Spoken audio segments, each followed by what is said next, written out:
स्वामी समर्थ.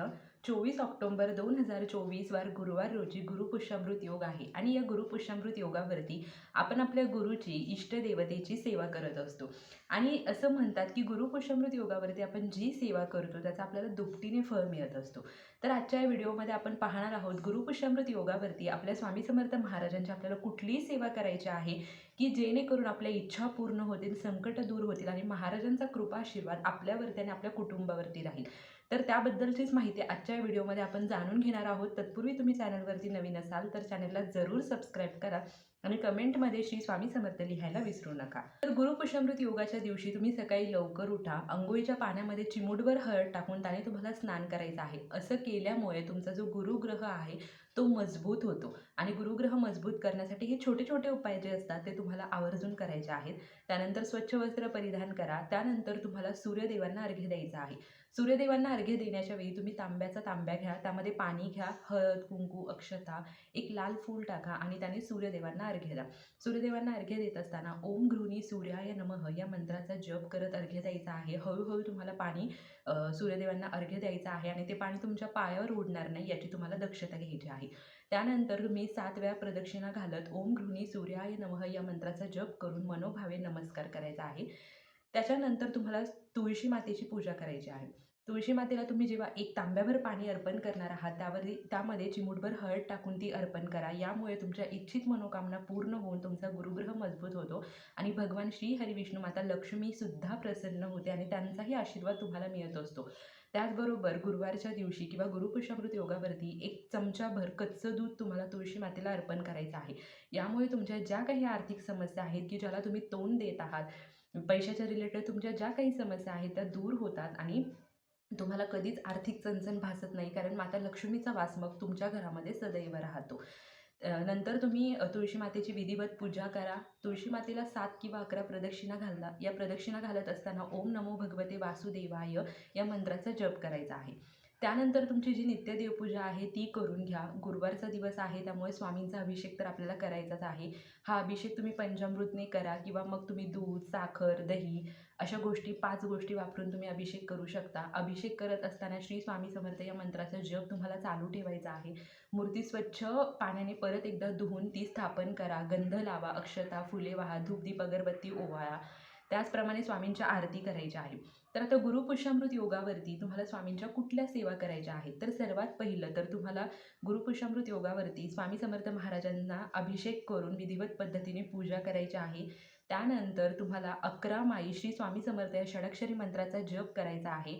11 वेळी तारक मंत्र म्हणायचा आहे आणि श्री स्वामी चरित्र सारामृत हा जो अमृतासमान ग्रंथ, जो की स्वामी महाराजांचा अत्यंत प्रिय ग्रंथ आहे, त्या ग्रंथाचं पूर्ण पारायण तुम्हाला करायचं आहे. एक दीड तासामध्ये तुमचं ते पारायण होऊन जाणार आहे. त्यामुळे आणि अगदी सोप्या शब्दामध्ये त्याच्यामध्ये लिहिलेलं आहे, त्यामुळे वेळही जास्त लागत नाही. तर महाराजांसाठी तुम्ही गुरुपुष्यामृत योगावरती ही सेवा नक्की करा. त्याबरोबरच महाराजांच्या आरती करा. गुरुपुष्यामृत योग आहे तर काहीतरी गोडाचा चांगला पदार्थ किंवा महाराजांना आवडणारे जे पदार्थ आहेत त्याचा तुम्ही नैवेद्य दाखवायचा आहे.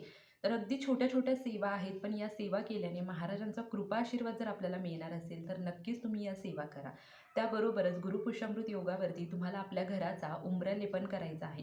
म्हणजे आपला जो उंबरा आहे तो स्वच्छ पुसा, त्यावरती हळद, थोडंसं अष्टगंध, त्यामध्ये थोडंसं गुलाब पाणी किंवा गंगाजल किंवा शुद्ध पाणी किंवा गुलाब पाणी तुमच्याकडे जे असेल ते मिक्स करा आणि त्याने तुम्ही उंबऱ्याला लेपन करा. दोन्ही साईडनी शुभचिन्ह काढा. स्वस्तिक असेल, ओम असेल, लक्ष्मी मातेची पावले असतील त्याची तुम्ही हळद, कुंकू, अक्षता, फुले वाहून पूजा करा.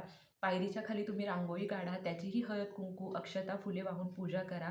दोन्ही दरवाजावरती कुंकवाने स्वस्तिक काढा. मध्ये हळदीचे 4 टिपके द्या. कडेने 2 लाईन काढा. मग तुम्ही दरवाजाची, उंबरठ्याची आणि रांगोळीची हळद, कुंकू, अक्षता, फुले वाहून पूजा करा. धूपदीप, अगरबत्ती ओवाळा आणि विधिवत पद्धतीने पूजा करा. यामुळे तुमच्या घरातील नकारात्मकता निघून जाते. घरात सकारात्मक शक्तीचा संचार होतो. वातावरणही सकारात्मक होतो आणि वास्तुदेव जे आहे, जे वास्तुदेवता असते तीही तुमच्यावरती प्रसन्न राहते. त्यामुळे अगदी छोट्या छोट्या सेवा आहेत की या गुरुपुष्यामृत योगावरती तुम्हाला करायच्याच आहेत. त्याबरोबरच आपला जो किचन ओटा आहे, गॅस आहे, त्याचीही तुम्हाला विधिवत पद्धतीने पूजा करायची आहे. गॅसच्या वरती जी पांढऱ्या कलरची किंवा जी काही स्टाईलची तुमची फरशी असते त्या फरशीला सर्वात आधी स्वच्छ करा. त्यानंतर तुम्ही शुद्ध तुपाने आधी एक स्वस्तिक काढा, त्यावरती कुंकवाने स्वस्तिक काढा, त्यावरती हळदीने स्वस्तिक काढून मध्ये 4 टिपके देऊन कडेने 2 लाईन काढा. गॅसचीही तुम्हाला पूजा करायची आहे, ओट्याचीही पूजा करायची आहे. हळद, कुंकू, अक्षता, फुले वाहा, अन्नपूर्णा मातेचं स्मरण करा, धूपदीप अगरबत्ती ओवाळा. यामुळे अन्नपूर्णा माता प्रसन्न होते आणि तुमच्या घरामध्ये कधीच धनधान्याची कमतरता भासत नाही. तुमच्या घरातला कुठलाच व्यक्ती कधीच उपाशी राहत नाही आणि तुमच्या घरातून कधी कोणी उपाशी जात नाही. तर अशा अगदी छोट्या छोट्या सेवा आहेत की ज्या गुरुपुष्यामृत योगावरती तुम्हाला आवर्जून करायच्या आहेत. प्रत्येक घरातील महिलेने या सेवा नक्की करा आणि तुम्ही स्वतः तुमच्या आयुष्यात याचे अनुभवाल की खरंच तुम्ही या सगळ्या सेवा करताय, तुम्हाला किती प्रसन्न वाटत आहे.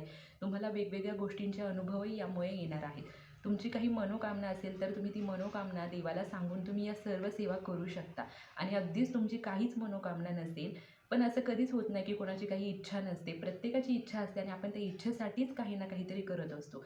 पण बघा, जर तुम्ही गुरुपुष्यामृत योगावरती ह्या ज्या सर्व सेवा तुम्ही करणार तर आहातच, पण या सेवा जर अगदी तुम्ही निस्वार्थी मनाने केल्या, तुम्ही स्वामींना सांगितलं की स्वामी मला यातलं काहीही नको, मी फक्त तुमची सेवा गुरुपुष्यामृत योगावरती माझ्याकडून घडावी म्हणून करत आहे, असं सांगून जरी तुम्ही केलं ना, तरी महाराज तुमच्यावरती प्रसन्न होणार आहेत आणि तुम्हाला भरभरून आशीर्वाद देणार आहे.